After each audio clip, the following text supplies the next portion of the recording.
Standing up in McKinney, this is According to Callus, episode 581, coming to you on Monday, the 12th of February, 2024, the year of our Lord, in case you were wondering. Yeah, and it's almost like it's a math question, right? What's 2 times 12? Oh, that's right, 24. I know, come on, look. You get short on material. You gotta, I'm just kidding. No. Okay, let me tell you, we're going to do another McKinney Monday.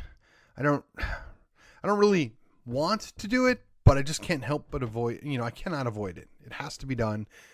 And before we get there, let me remind you, the most important thing you can do for me right now is to follow the program, like, share, and subscribe to the program. Subscriptions matter. Following matters.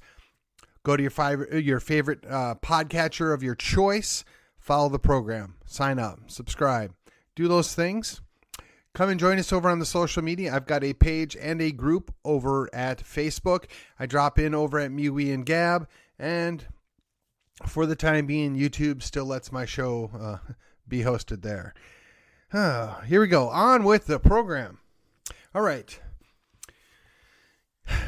As I said, I'm really not enthusiastic, but it's necessary. It is necessary because, once again, the propaganda machine is gearing up. They want to have another election in McKinney. Now, I will tell you that the bond obligations, most of the time, they're appropriate. You don't necessarily have to agree with them. You don't necessarily have to approve of the way they group them.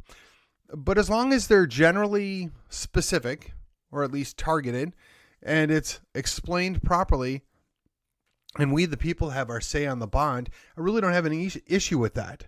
I don't necessarily think that there's anything wrong with issuing a bond. Now, that being said, we need to remember that a bond is a loan. It's a future debt, or it's a new debt, and it makes us have to pay more in taxes total.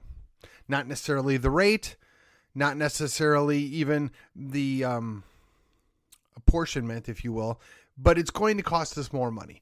So before we agree to spend more money, we want to make sure what we're spending the money on is appropriate. Now, I know there's a certain segment, and we'll call them cheerleaders, that say, well, you guys right of center, you're against everything. You oppose everything. You're the constant naysayers. Whatever their favorite nickname or whatever is, who knows, who cares. I'm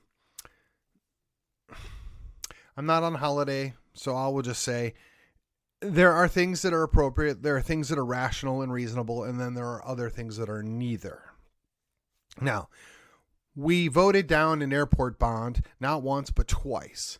That doesn't necessarily mean that we don't approve of an airport or we don't want the airport. We just don't necessarily want to take on that debt. We don't want to put on that fiscal yoke, if you will, on us for an airport. Now, in theory, once the airport's built out, once the airport's operational, it will generate revenue. Now, whether or not it actually ever makes a profit per se, that's a longer discussion. My understanding is because it's an FAA airport, all the money that it takes in has to be reinvested in the airport. And then, of course, there's a situation that's in a TERS, which is a tax investment or reinvestment zone. Sorry. But basically the money that comes in there gets put into something else.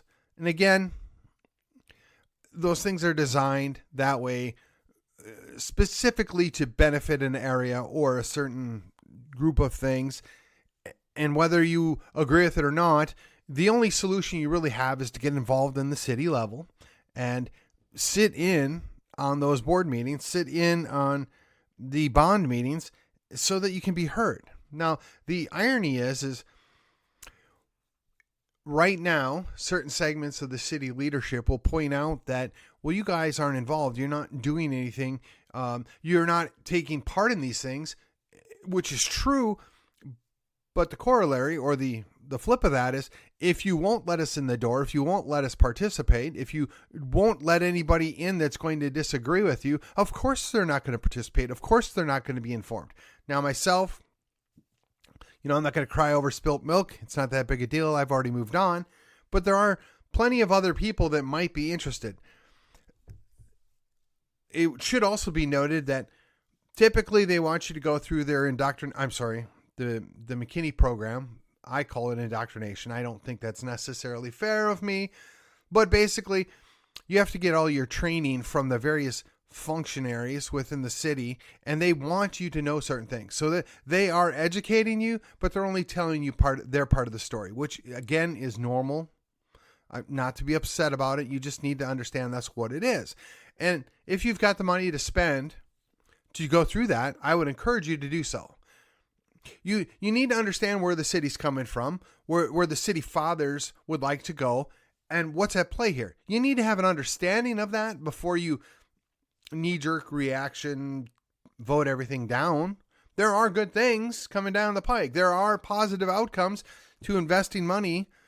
It's just a question of whether or not you're actually going to see a return, or are they going to privatize the profits and socialize the losses, or publicize the losses, right? See, that's always been my major issue.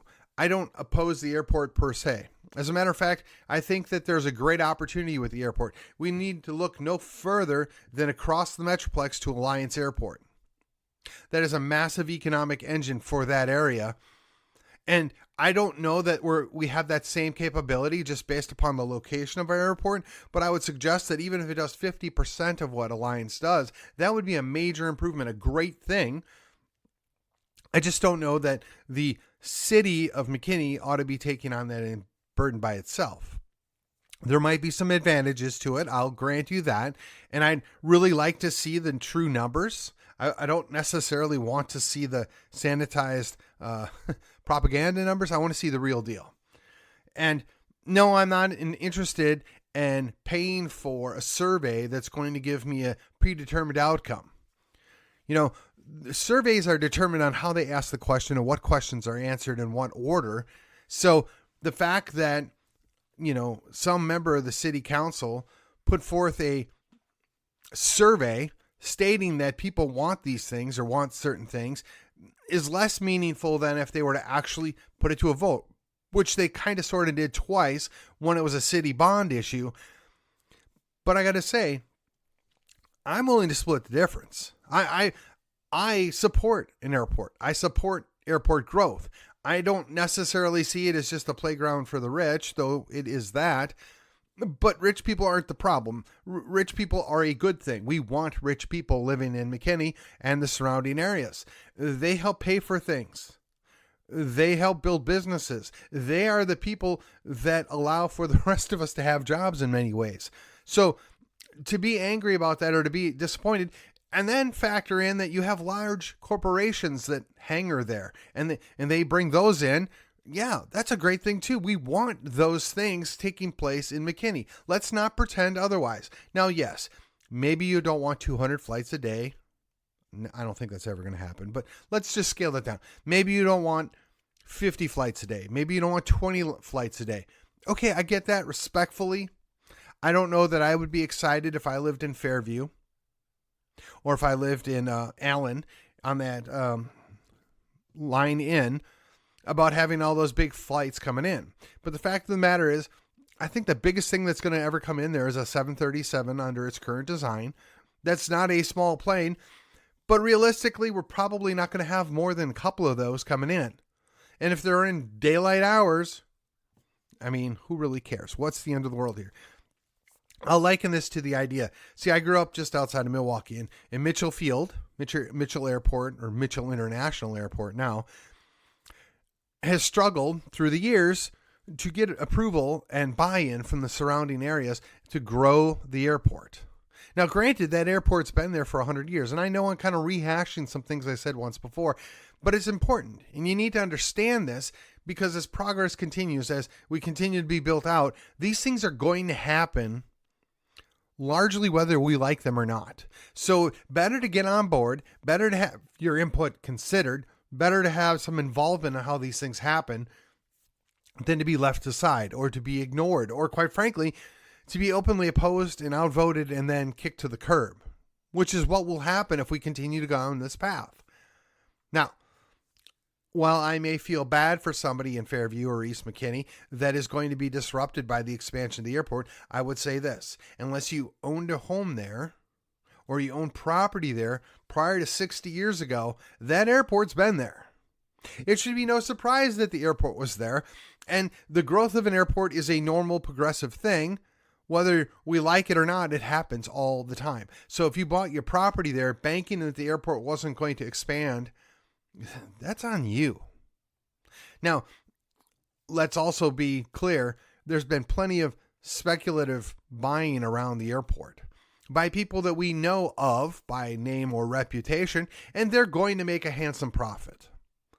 To an extent, I don't necessarily fault them for that. Sorry about that. But I will acknowledge freely that being in the know or being on the team is beneficial. If these things were to happen naturally, organically, that'd be one thing. But we know nothing happens in a vacuum. And again, while it might be a little shady, it's not illegal. While it might be what people would have problem with ethically, it's not illegal. Let's not lose our stuff over it. Just understand that's the way business gets done. We don't have to love it. We just have to understand that's the way it is. So again, if they're going to bring in private corporations, if they're going to utilize their funds properly to continue to reinvest in the airport and the airport continues to build out, I really don't see that as a net negative. Now, I know that some people are not going to be happy with it. I understand there's some challenges with the flight patterns and disruptions. I get all of that. But again, if you bought your property within the last 60 years, you knew that airport was there, you know what airports do, they grow, and you really don't have much of a leg to stand on. I'm sorry. My answer would be sell your property to a speculator, sell your property to somebody that wants to put in some condos or apartments there, and move further out. I mean, that's really the only option you have, unless you want to deal with the planes flying overhead.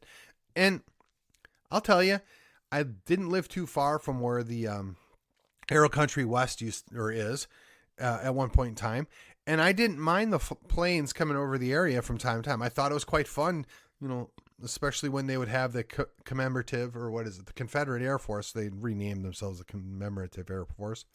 Just another example where you got to change the name so you don't offend people, right? But the idea is, it's there, it's an understandable thing, and it shouldn't be the end of the world. Maybe it's a mild inconvenience, maybe it, but it's like living near railroad tracks. Sooner or later, you just don't pay attention to it. I live not too far from I-75, and if I go outside at night, I can hear 75. Guess what? 90% of the time, I don't hear it. It doesn't faze me. It doesn't bother me. If I lived any closer to 75, it'd probably be the same way. It just might take a little longer to adapt and understand that's the way it is. So, again, finally what I'm trying to say is fighting the airport because you don't want an airport, that's a losing proposition. It's already there. It's not going anywhere. It will get bigger over time. Saying that we don't want to put more taxpayer funds into the airport, I'll stand with you on that. I agree that's the proper way to approach this. If we want to take and utilize some city funds for general improvements on things the city already owns, I get it. If we want to bring in investors to build it out, 100% I stand behind that. I think that's a great idea because they're going to do it anyway. Better to work a deal, negotiate something now so that everybody can benefit. One of the interesting things is all of Cumberland County benefits from this airport growing, but only McKinney is paying the cost right now. So that in theory, McKinney's going to benefit the most in the future. That's the argument. That's what the people that are excited about the airport are saying. And I largely agree. I think that that's the way that we're going to see a benefit. The new bypass loop from 75, 121 over to 380, that's going to go right by the airport. There's already the other wrap of traffic that goes down south of it. That's not going anywhere. The roads are there. They're being built to access it so that they won't burden the neighborhood nearby, so they won't be a problem. That's the plan. Now, whether or not that's going to come to full fruition, whether or not we're going to experience all of that, I don't really know. But what I can tell you is Alliance worked. And there's nothing that I see that lets me feel otherwise, that McKinney can't and won't work. Now, will it ever be Alliance? I have my doubts, but I'll settle for 50% of what Alliance is. And based upon the numbers I heard about Alliance, I'd settle for 30% of what Alliance is. It's not a problem for me. And I would encourage you to consider, is there going to be a point where the McKinney Airport actually is a net positive? I believe it's there. It just has to be done right. Now, I'm not sure if the current leadership is going to get us there. I'm not sure if the current functioning leadership within the city government, not the elected officials, but the functioning administrators, if you will, if they're the right mix. I don't know. Can a city properly run an airport? I've talked to several people. There are lots of proofs out there that a city can and will do a good job running the airport, given that they have the right professionals present. Maybe now is the time that we start looking to attract something like that. I mean, it's just a thought. It's something we need to be looking at, but we have to be open to having the discussion and open-minded that this is a positive this is a positive outcome and a net positive for the city. Now, yeah, I don't want to pay any more of it out of my own pocket. In fact, I would say that if Mr. Van Tile or Mr. Craig think this is such a great idea, rather than buying land next to it that's going to go up dramatically in value, perhaps they should invest in the airport itself. But that's just my 2 cents. And what do I know? In either case, that's enough about the airport. We kind of did touch base on bonds. That's one of the other bullet points if you had. I don't know the specifics on the bonds. I think they may have rolled those out by now. I know the election's going to be in May. The timing on some of this stuff is dubious, in my opinion. I don't understand why we don't have all of our elections at the same time. I mean, if we're going to have a primary in March, why don't we have all these elections in March? But I know they'd be overshadowed. There wouldn't be much time for discussion or education or understanding what's at play. So I'm sure that's the argument. And again, bonds, when put in their proper form, when they're put in their proper context, they can be a really good thing, both for the city or the county that they serve, or maybe even the state at large. Certain things can't be built without the money up front. Just think about it. You had to get a loan to buy your house. Well, at least probably 90% of us did, right? 95% of us. Or when you go buy a car, unless you buy a cash car, you're going to take a loan so you can purchase the car and you're going to pay it off. And you end up paying more money than when it's actually sold for, or what it's worth maybe. But you understand that because you're buying it now and paying for it later. It's the same principle, right? We want a new school. We want a new fire station. We want a new civic center, whatever it is. You're buying it now and going to pay for it later. So it's going to cost us more, but it's now based on cash flow as opposed to having to save up that money. Because of the time that it might take you to save up the money, the additional costs might even be more than the payoff amount. Again, just something to consider, keeping in mind that bonds are debt and debts equal more taxes. You have to decide, is this something worth taking on more debt for? I know you can make that argument on a lot of different things. I'm just not sure what they're going to lay it out for. Again, we have to be careful, right? Those of us that are right of center, we can't immediately knee-jerk reaction, shoot everything down and say everything is terrible and never do anything, because that doesn't serve us well. It doesn't serve our community well, and it certainly doesn't look good. Now, I'll be honest, a lot of the bonds that get rolled out aren't necessarily something that I would want at first blush, and they pile a lot of extra junk in there. It's because if they're going to ask for a big number, they might ask for an even bigger number just so they can justify it.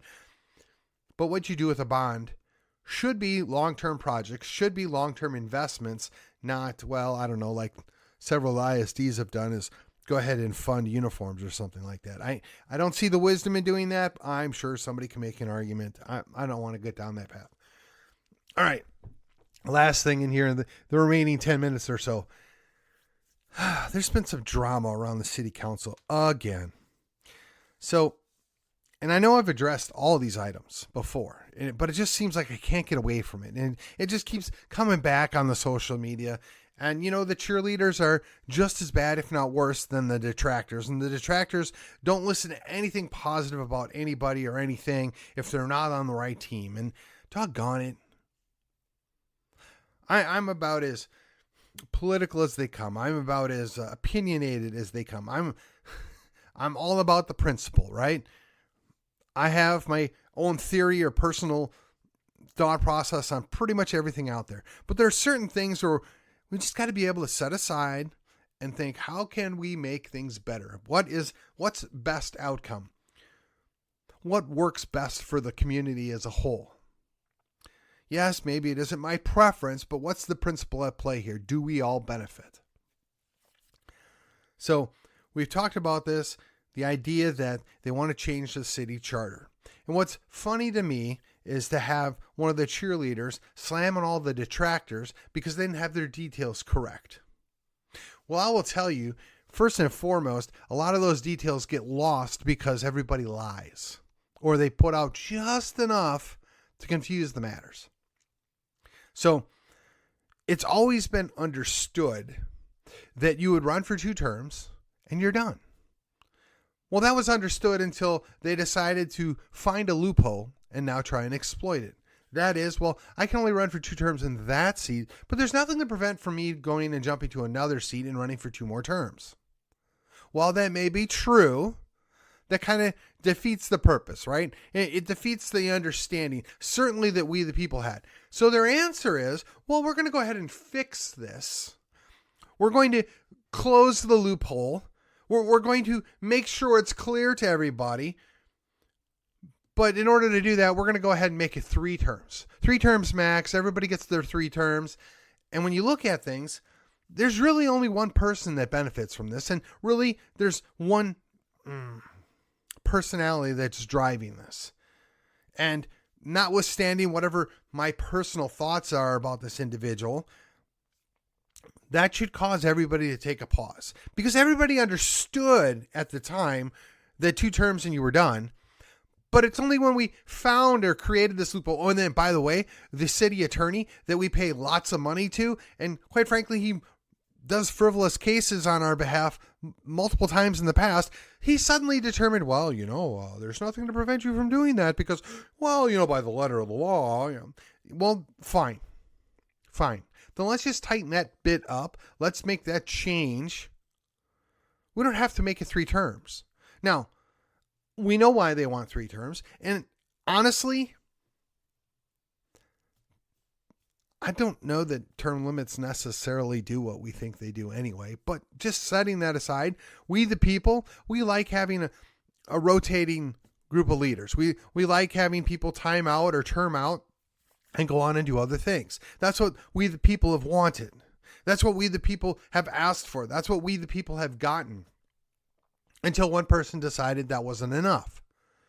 Now, one could be willing to say that this is about the airport. One could be willing to say that they just want to have their name on something. Both of these can be true and still not be the point. I understand that people get involved in projects or different things and they want to see it through. There's a natural inclination that I have this grandiose dream or I have this really important project and I want to see it until its completion. I can respect that. Setting any personal issues aside, setting any personality issues aside, I can completely understand that. I can see the buy-in, I can see the interest. I would concede that there's a vested interest in seeing this stuff play out. But I think the whole Tups Brewery thing, that's going to work out. That's going to be done before the term is up. I think the City Hall thing is going to be mostly done by that point in time. So what I find really curious about this is everybody else prior to now was content and was okay with serving their 2 terms and tapping out, handing it off, if you will. Everybody was willing to say, I took my turn. I'm willing to hand it off. We're in good stead, that there's plenty of competent people that want to be in leadership at the city level, that we're going to be okay. There's a certain amount of civic trust there, right? We're a high trust society. we've got other people waiting in the wings. They're going to come up and do that. And it's only now that it's a problem. It's only now that there's a problem where we don't think we can do that. And then when I say we, I don't really think it's a we. I think it's a he. And while, again, I have a certain amount of grace for the interest in seeing these multiple projects come to fruition, I have a certain amount of admiration for the amount of time and effort that's been put in to accomplish these things.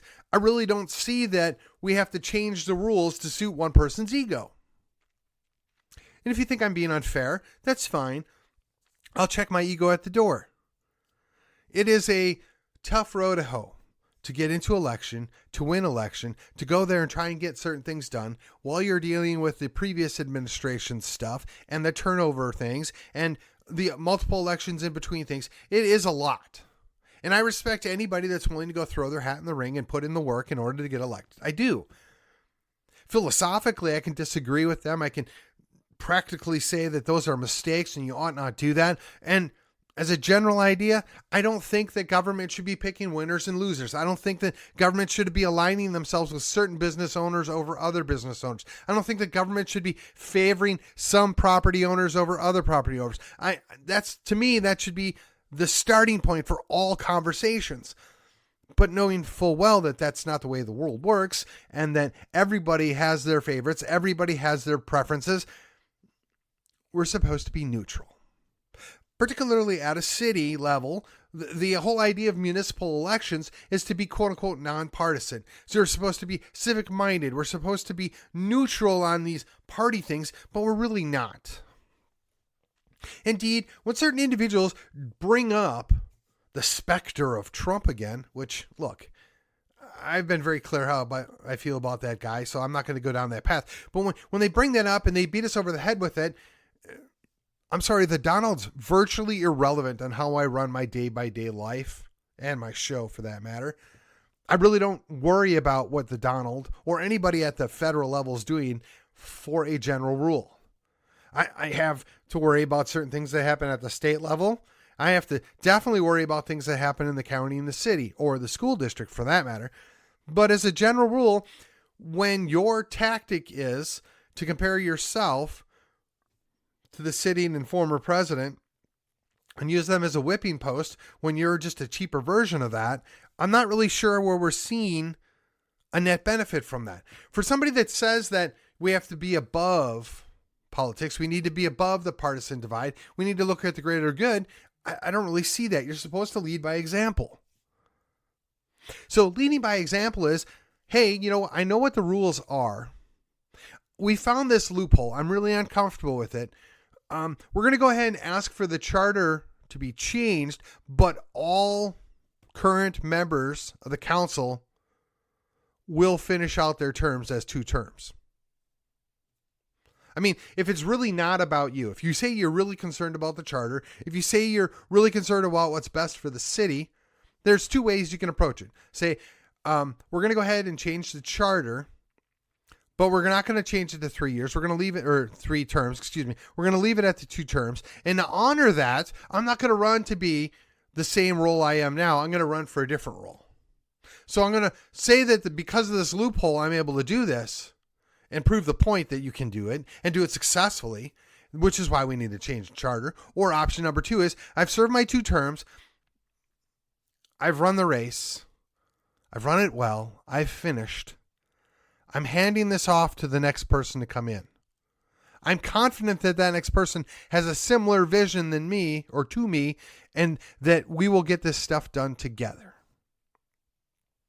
Those are 2 proper ways to do that. Apart from what happens with the charter.